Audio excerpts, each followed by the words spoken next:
able to be with us. Okay, if you are one of our Lucas County providers, would you please put your name in the chat so we can make sure that you get a certificate of attendance?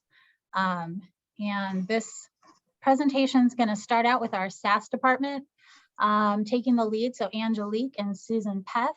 And then we're going to pass it over to Paul Miles and Dan Barta for provider supports, kind of complimentary piece on documentation. So I will let Angelique and Susan get started. Where do I sign in at? In the chat. So there should be a chat feature at the bottom of your screen. It's one of your options.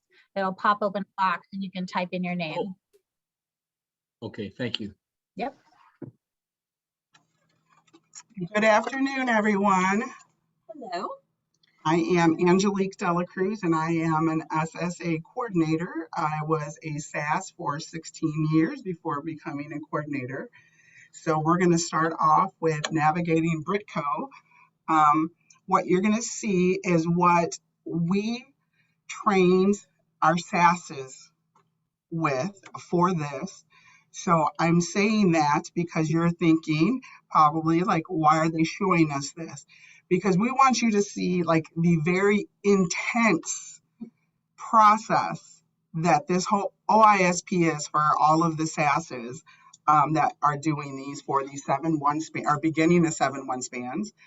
And Susan's going to share how much time it has taken because I get to review them, not necessarily write them. Although I have started assisting my SASs with writing them just because it is very overwhelming just to do one. So I'm going to share my screen.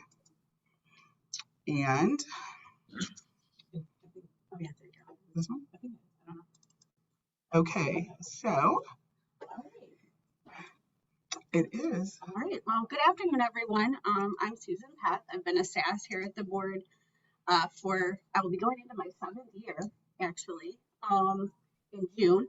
But we wanted to give you a quick overview of, like Angelique said, what the SASs have been working on in the last few months, trying to get used to the Ohio ISP. And I know Angelique says it's a great deal of time, and it absolutely is. It is not meant to be a big stress on the providers, and most of the work is done. Most of the ISP work, I shouldn't say the most of the work, because we know the providers do a good chunk of work, but the ISP work is done by the SASs, and it has taken probably 10 to 15 hours, in some cases more, to actually put the ISP in place and get it ready for everyone. But we just have a few objectives, as you see. Oprah is on the screen telling us. We're going to take you through some things, and then we're going to turn it over to provider support so that they can talk to you guys about doc sheets and things like that. So the first thing, and this is the software that we use in Britco. It's our case noting and documentation software, and we create a packet for each person. Just go and do the little packets. Each person has their own, and it contains all the ISP paperwork and all the fun stuff that we'll get into in a little bit of what needs to be signed, things like that. We go in and do our span dates and enter it all in like that. So it's all auto-populating. So it'll look a little nicer, I think, overall in the end. So guess what? We're done with objective 1. Next, we go into the actual individual support plan, and you see the little box there that says start. We go into that, and we start adding the information. If you notice on there that the sections before discovery assessment summary are the actual assessment that takes place of the current My Plan assessment. These are things that a lot of SASs have been doing ahead of time and filling out to the best of their knowledge. And I believe there's an example of what one of those things look like, but maybe not. But that is where we get this chunk of the actual ISP.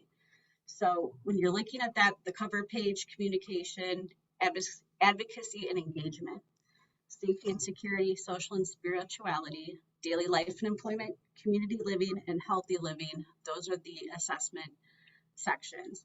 Discovery assessment summary on is the meat of it for providers, the actual ISP. And what you're doing when you do what the SSAs are doing in the assessment section is copying over for each category. They're copying over the important 2 and important 4 section to go in the discovery assessment summary to start with the ISP. So the current PCP from the ones we're going to be done with on 7/1, it's kind of going along with the PCP. What we say is important 2 and important for a person, but we're just breaking it down into the categories rather than just the little box on the front page of the PCP. And I'm going to turn it over to Angelique to tell you a little bit more about how that all fits into where it goes in the ISP. Alrighty, so what we have done to assist our SASs and also providers is to take the current ISP and the crosswalk that we have for it. So I'm going to stop share, and I will give you some of those examples that we have done for our internal department. This has not been shared outside. Because like I said, it's just more for, so are you seeing my desktop? Okay, Yes. so I'm going to move this over, maybe. And you should be looking at assessment. So this is the Ohio ISP as we see it. Some of the things have changed because it is a ever-evolving document that the state is doing based on feedback that they get from counties. So with this, it has all the main categories that we had in what was the My Plan assessment, such as communication. Now, a lot of these categories, some of them stay the same, but a majority of them have changed into one universal heading that the state has for everyone. So with communication, of course, you're going to go to that communication area that we have in the old My Plan assessment and the PCP, where they will tell you like what are ways that the person lets others know their likes or dislikes. And in that is the communication chart that you see now in the current plan of the person-centered plan. This is exactly what we have right now. So this was very easy for the SASs to do. I think the communication one, SASs were jumping on it and like, yay, feeling accomplished with at least getting one section done. With this, at the end of every OISP page is a summary of what is important to and important for the individual. Before, we just had little boxes on one page and we would put everything in that. OISP is different. Every section has what is important to and what is important for in regards to each category. So for communications, you would put there. Now, what are the known and likely risks are also on there. So when you think of the OISP and how it's done, it definitely is very long. So we haven't had any less than 30 as of right now.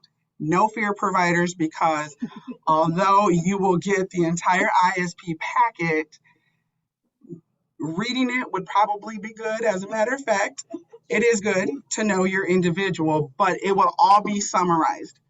So as we go on, we just went through and we highlighted the crosswalk, where it could be found, and how to put it into the Ohio ISP. All right, so me being the person that I am, because I am definitely not one who likes to go through a whole lot of stuff, I did one that was less wordy. So I just went into OISP communication, PCP communication chart. This was easier for my ADHD mind to not have everything in there. And again, this has helped a lot of SASs. So I'm going to stop share and go back to the PowerPoint and hopefully find it. Where was it? Alrighty. Yes. So let me guess. It's still the other form. Okay. So are you seeing the PowerPoint? Or are you still seeing the crosswalk? Crosswalk or PowerPoint? PowerPoint. We see your PowerPoint. Okay, great. Okay, so let me see. So we have this, and then with this, as you see, these were the categories.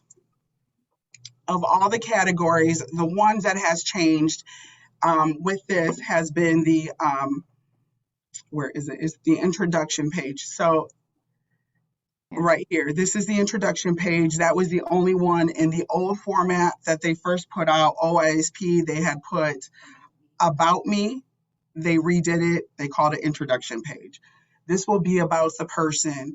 We can put pictures in there. So this will be what used to be in the first page of the PCP, their history, what they like, their preferences, you know, what's important to them, what's important for them, but it's more of a generalized from the individual. And if they're nonverbal, because I do have a lot of those individuals that we serve, we're either getting it from the guardian, the parents, of course, the DSPs who work very closely with them, who probably can share more about them.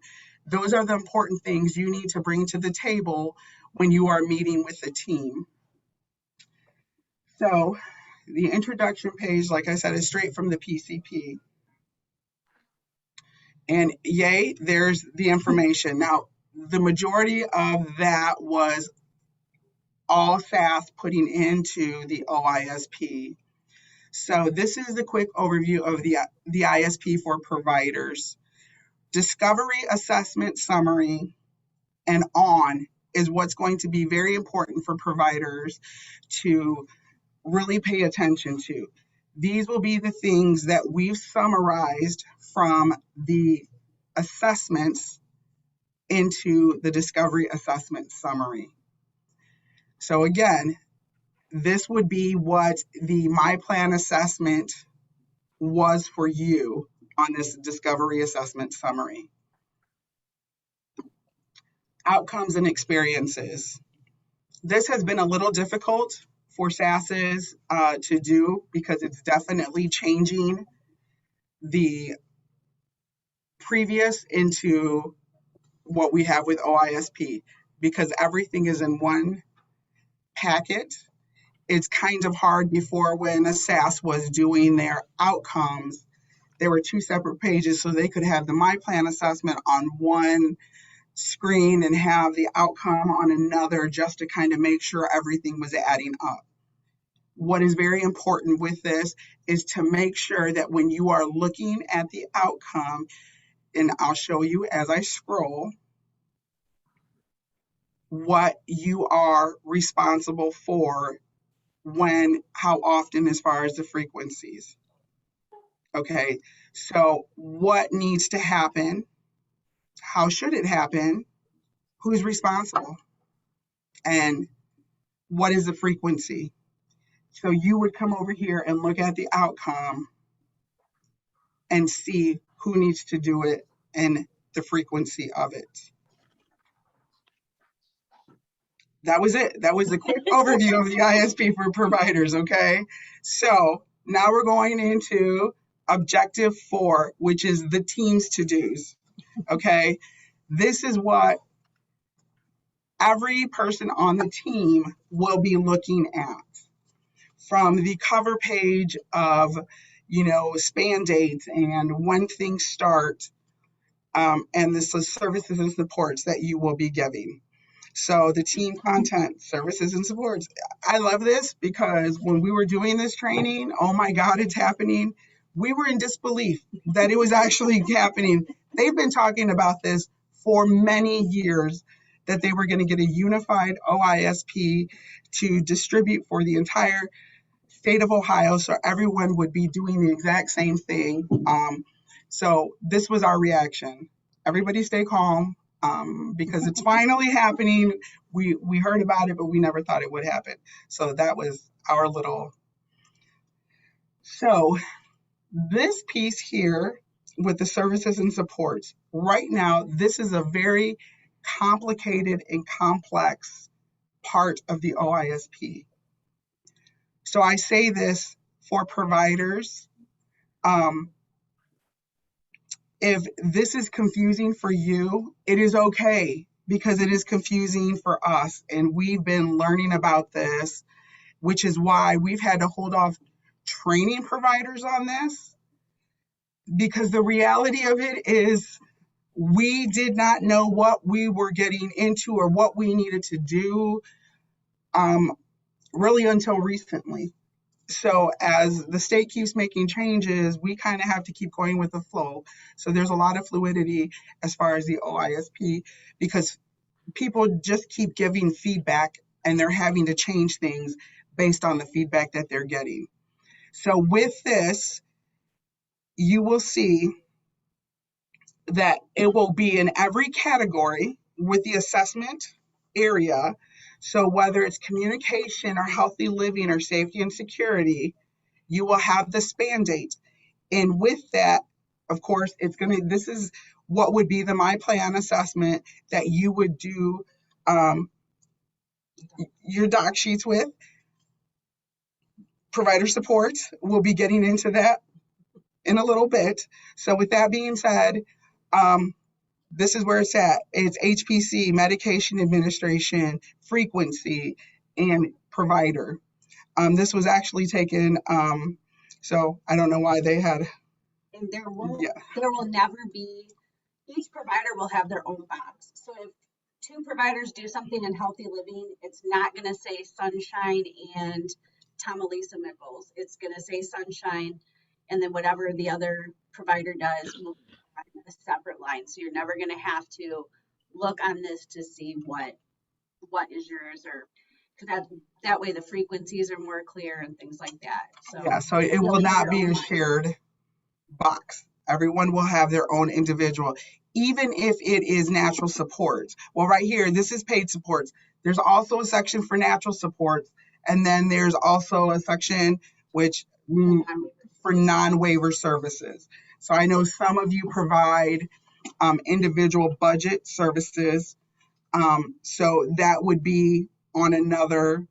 So this was just paid supports for Hey, providers. Angelique. Yes. When will that happen? Because right now I feel like everything's in the same box. Like, when will they be able to be separated out by provider? They should be. And if that's Tony asking these questions, is that you, Tony? Of course. Stop. Well, because I'm working on two right now that have different providers. You're asking me questions I don't have an answer to. Right now, it is on there. We're waiting for the That's state. what I was asking. So it has not been changed yet, is I guess what I was Yeah, asking. it has not. We're waiting for the state to do the updates to it. And we're also waiting for Britco to catch up with the state's changes. The county board went with the software for Britco. And with that being said, there's a lot of frustration on the county board part, because SASs are putting in hours and hours and hours of time into these. And then what is going to happen, it will eventually go live next year. So the same stuff that SASs are doing now, they will have to do in a year with inputting this stuff. We're hoping the transition will be a little easier, where it will auto-populate, but we don't know, because that's down the road and we're just trying to learn this piece right now. So hopefully this provider section will be something that'll be one of the first things that roll out, that will auto-populate. That will auto-populate. Right now, you'll still have your own box. It's just we have to add it, but you'll have your own box for each category that you bill for and each service that you bill for. So where do these supports come from? How do you know? Well, at the bottom of every section, as you can see, It's right there. So the SAS will either check no support, whether it's needed or it's not needed, paid support, natural support, if it's technology, if it's the community resource, could be one of the mental health sections or, organizations, whether it's a referral for OOD, whatever it is, this will be checked. And that's how you know what, The assessment. well, yes. And the potential outcome. Does this person need an outcome for that specific support? And again, we do rely heavily on DSPs and providers for your input in regards to the individual and what you see as a need for them, for us as a team to support them in. So these are for the non-waiver, as you can see, the non-waiver supports like individual budget services or doctors, primary care. We can put them in there so everybody knows who's doing what, where they go. One of the things that's always asked is like, where does this person get their mental health, from? Well, it will be in there. We may, like when we had the contact page, we may have, Harbor in there.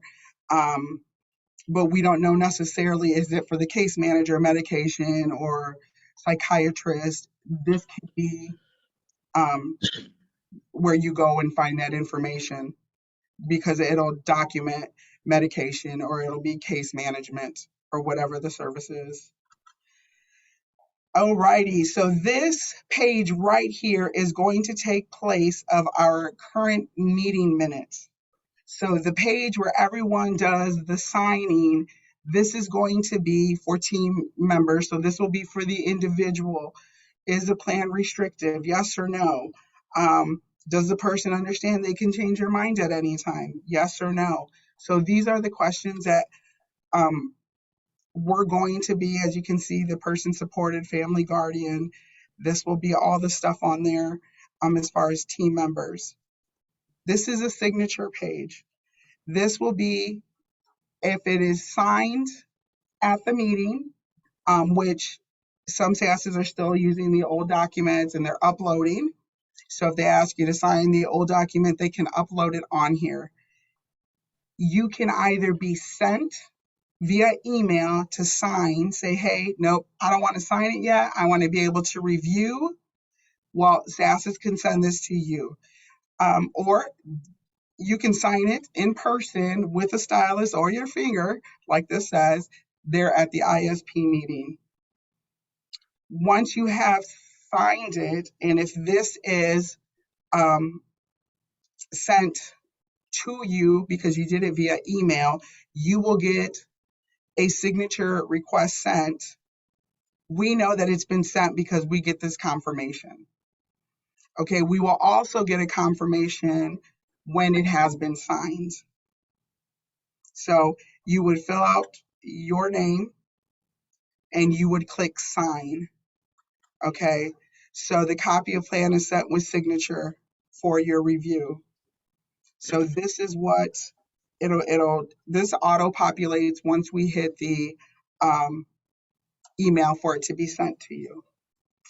So if this doesn't pop up, the signer has done something wrong. Kind of like the green thumbs up in a eSign Genie. If those of you who have not used eSign Genie, it will usually give you the thumbs up that everything's okay and it's been sent. I haven't heard too many concerns about this. I think there's only been one family that has not been able to get this, and Go Concepts has said it was more on their end and not ours, so there wasn't anything we could do. So, excuse me. Make sure you're reviewing the contact information just like you would the contact page of the current ISP. Make sure everything there this is for the individual. All their stuff will be on here, what their span is and stuff, but just as we send it to them and update theirs, let us know, because we generate this in Britco and we can have your information underneath the individual so that if we need to contact you or someone's calling up and saying, hey, can you give me that provider's, guardian or whatever needs, this is where we would go. We would go to the contact information, just like we went for the contact page. So we need your most updated information. And again, if anything changes, email address, phone number, you get a different building, please let us know, because that saves us a lot of work and a lot of emails going back and forth to people in the department who may have it. And here's where we would have all that for that contact information. And this is why having who the person is, what they do, harbor, case manager, things of that nature, for the individual, who the group table would be here. So for instance, Coach Susan, if the individual is like, I need someone to call my coach for me because I can't go tonight, DSP or provider, whoever helps with the individual, or mom or dad, can go into here and see, oh, there's Coach Susan's phone number, 123-456-7890. You do. And the people that are on the important people table, they don't necessarily have to be team members. Like you see up there, it's EFF Britco is important person for friend. I know it has friend, parent, family members.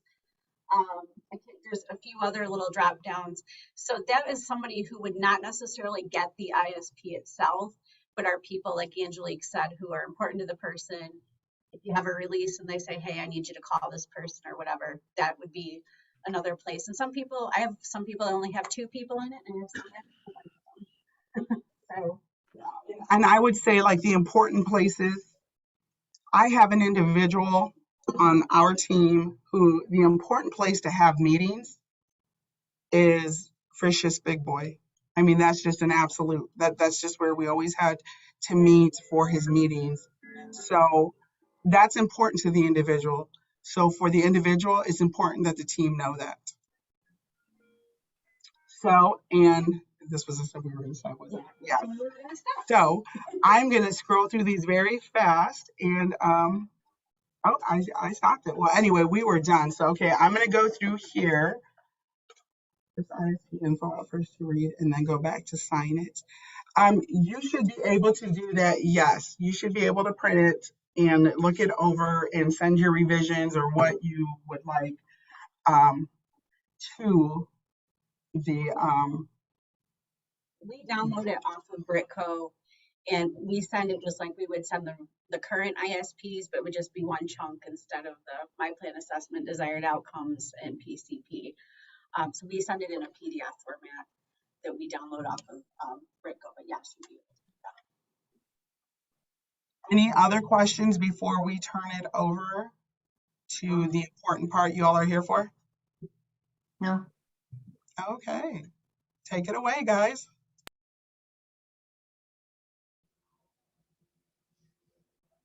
Right, I think Dan's going to pull up the PowerPoint for us.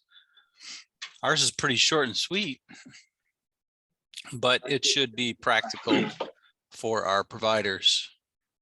Go ahead, Dan. All right. So we're going to talk about building the desired outcomes, building a document for that. So if you see here, we have all these happy little arrows and stuff like that on there. So basically what you look at, the outcome, what does the person want to accomplish and why? So that will be your desired outcome statement, noted here by the red arrow. These are the action steps, what needs to happen. These are the blue arrows here. So these will go on your doc sheets. And how it should happen pretty much just tells you how to do it, how to do each action step. And then who's responsible in this yellow box here is the provider. And then when and how often, the purple arrows here, that's your frequency. So we convert it to desired outcome sheet. This is what it should look like for you. Okay, provider name, provider number, individual's name, the span date, month and year, Medicaid number, all that could be taken off of the ISP itself. So Paul, anything to add on that? Nope, the red, like you said, shows up there as a desired outcome. Yep, that's the main line there. And then the action steps, if we click back, you'll see them. Those are listed separately. The blue arrows. With the blue arrows, and the purple is the frequency, which is listed there daily and right there under frequency. And the yellow basically is who's doing the doc sheet. So if you see your name or your company right there, then that should be an indicator that you're the one doing a doc sheet. So we came out with this desired outcome documentation sheet probably a couple of years ago. So if would like to have one, you don't have to use these, but we decided that it would be a lot easier for providers to have instead of putting it on a regular HPC doc sheet. So this kind of looks a little neater, so you can ask your provider support liaison for one if you don't have one already. Okay, so services supports. So what we have here, services supports. Okay, so the purple arrow is the funding source. So basically tell you if it's a level 1, IO waiver or whatever. This box, so the scope, under paid supports, the scope is what you need to put on your doc sheet. If you remember the old way, like, preparing food or getting dressed, hygiene, stuff like that, that's the scope. And when it comes to a compliance review, that's what the tool asks for, is the scope. This big blue box here, adult day support, don't worry about that, because that just tells you what the title of the services are. So you got the service name, ADS. So if you're doing HPC or NMT, it will address that. So here, the scope, let's go here, safety and security, emergency drills. Staff will assist Adam during emergency drills. Staff will provide Adam with the support he needs if he approaches, blah, blah, blah. So these two parts need to be on your doc sheet. And then what says as needed, if it says as needed here, then it applies to all the different lines here. Okay, if you look at staff will assist Adam during emergency drills as needed, and then staff will provide Adam with the support he needs. That is also as needed, or daily, or whatever. Any questions on that so far? No. Okay, clear as mud, right? Hey, Provider, Dan, yeah. I'm sorry, could you please put it on full screen mode? I've got old eyes, I guess. Oh, yeah, I guess I could do that. Thank you. Yeah, give me a sec. There we go. Okay. Better, Jenny? Okay, so I got to move everybody. So yeah, so the provider will be the red arrows. And like they said before, you're going to have, as a provider, you're going to have your own section to work off of. So the yellows as free, the need, the frequency as needed, daily, weekly, whatever. And then the service name's the black. So this would be either ADS, HPC, shared living, whatever. And then the funding source would be what kind of waiver they have. And so here's your doc sheet. You guys should be familiar with these. So you just put whatever is here, your scope in the green, you just fill it out as you normally would any other time. And that's pretty much it. Pretty simple, hopefully, as we learn through, go through all this and learn. And I think they'll be able to maybe get a copy of the PowerPoint. That way you can just kind of look at where those columns line up for your doc sheet. It'd be an easy go-to tool to make sure you line those up correctly.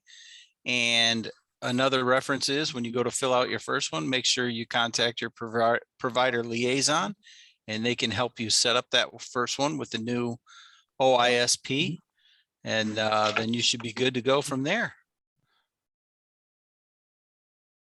Any questions on how we set up the doc sheets with the new plan? We have more questions when we start doing it. Yeah, absolutely. And make sure you reach out to us and we can help you with that. You're absolutely right. When we start putting it in practice, we'll come up with a lot of questions.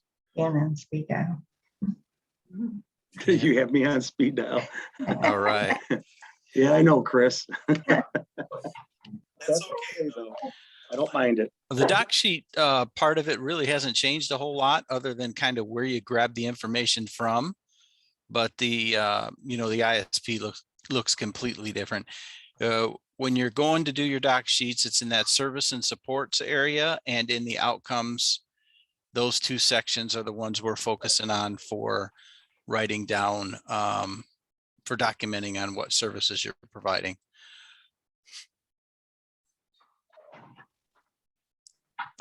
All right, Angelique, back to you guys. Anything else? I mean, other than having the conversation with your SASs and making sure that you all are on the same page when it comes to the services and the supports and the outcome. Again, because you all do the bulk. I mean, they're doing a lot of typing, but you all are out there supporting the individuals and making sure that they have what they need and, you know, giving them what they choose. So again, it's definitely teamwork with this. And yeah, I can't stress enough. We strongly encourage you when you set up that first round of doc sheets, reach out to your liaison. That's what we're here for. We can go through that with you. Make sure you're setting up your doc sheets right from the start. That way, if you do have a review, you got everything in row and ready to go. That rhymes pretty good. Well, In thank row you and ready to thank go. you for noticing, Dan. Not a problem. Just a happy little phrase right there. So it looks a lot more daunting than what it actually is. It does take a lot of time. It's a test of how well I know my people. So we have definitely relied on DSPs, the heart of it, the people that know them the best. We've relied a lot on them without trying to be too put upon to say, you know, hey, can you help answer these questions or things like that? So we can get as much done before the meeting as possible. SASs should be inputting that information to get it so that your meeting is not super long. I know there's been a couple times where people have said that it's gone 2 meetings. I have personally not experienced that, but at the same time, we should hopefully be able to get you on your way. But feel free to ask questions because this is new for all of us. It looks a lot more daunting than what it is. The first part of it, that assessment, is just really a more in-depth. If you were to, your DSP were to quit tomorrow, could somebody come in that house and know that person off of the plan? And that's really what the state kind of came around to, why they changed it. So it's just a lot. It's just better all around. So we'll all get through it, and we will. By this time next year, we'll be saying, why were we fussing over it? So yes, and I would say if you have the opportunity before that initial meeting, because I know some of my SASs, I'm not going to throw anyone out there, like Tony Snap, that if they call you, because I know she's calling providers ahead of time and asking questions. I'm gonna get a text right now from Tony. Yes, but no, she's calling providers and saying, hey, these are some of the questions I have that are on the new OISP. Can you take some time, you know, while I got you on the phone? That saves time in person, especially if you have an individual who hates meetings or meetings cause great anxiety, because we do have quite a few of those. You know, send the information. If you know information you want in the OISP and you've seen the format and you know what questions would be best answered by you or your team for that individual, send those ahead to the SAS. I mean, honestly, the more information, the better we can all get this OISP together for you, for your doc sheets, to make sure you know, and even with your state reviews, because remember, this is a state document, so they know this very well, which is another reason why they wanted a state document. It's their design. So again, it's communication between all team members for this. And thank you for allowing us to come to one of your trainings. You can always reach out to Susan at speth@lucasdd.org. And don't forget, it's very important, especially for you providers, to review the draft of the ISP. You see something that does not jive with you, click with you, then that's where you need to bring it to the attention of the SAS. If you have something that's in there that you do daily and it says as needed, you gotta let the SAS know so they can make those adjustments. It's very important, and we tell this, in most of our trainings, look at that draft. Look at it. If you need help, call your liaison. We can do that. Look at it. If you see anything, let the SAS know. Or if you see anything that needs to be added that didn't get put in there, let the SAS know. Great point, Dan, because I would also say, even on the other end, if we as a SAS put daily because we feel as though this is very important to the individual, they might not communicate that to you, but they might communicate that to the SAS. Do not make assumptions. Have a conversation as to why, because I have SASs, even as a coordinator, that will call me and say, well, my provider or my SAS, and it's really everybody being on that same page of what the individual either needs or wants. Sorry. It is not, I am never offended when someone emails me, calls me, asks a suggestion, wants something changed. That's a discussion to have, because it's all about the person. It's not about my ego, another person's ego, what was right, what was wrong. It's just what needs to be in there or what needs to be taken out. If something changed since we wrote it up or whatever, and didn't necessarily go right over it at the meeting, you get it and you say, hey, they don't do this anymore, then that's definitely something that we need to know and work together for. So yes, I am never, I can tell you pretty much everyone that sits in this room with me is not offended by someone asking for something to be corrected or looked over again.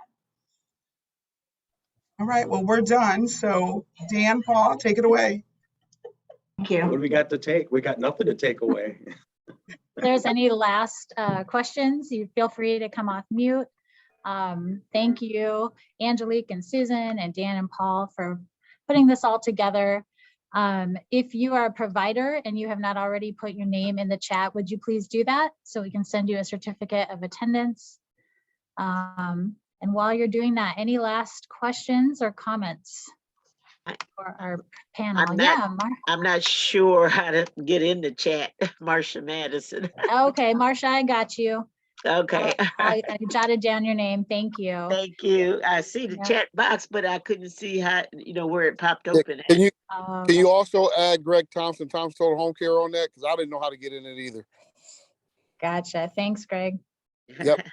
All right. Do you need me to go into chat, or do you have me too? I got you, Kathy. Okay. The people whose names are showing up as iPhone or something like that, it would be helpful if you're wanting a certificate to go ahead and either come off mute and tell me your name or put your name in the chat. Otherwise, if there's no other questions. I thought I put my name in the chat. Well, you may have already done it. I was just anybody so who I didn't understand how to get in there. All right, got you. Okay, thanks everybody. Got you, Wanda. Thank you. And we are dismissed. I'm going to stop recording. And with putting your name in the chat box, do you need to know our provider that we're working for? You're certainly welcome to do that. If you registered, we probably have your email address. That's how we sent you your link. So. All righty. All right. Thank you. Thanks so much. Thanks, everybody. Did you get my name, Dolores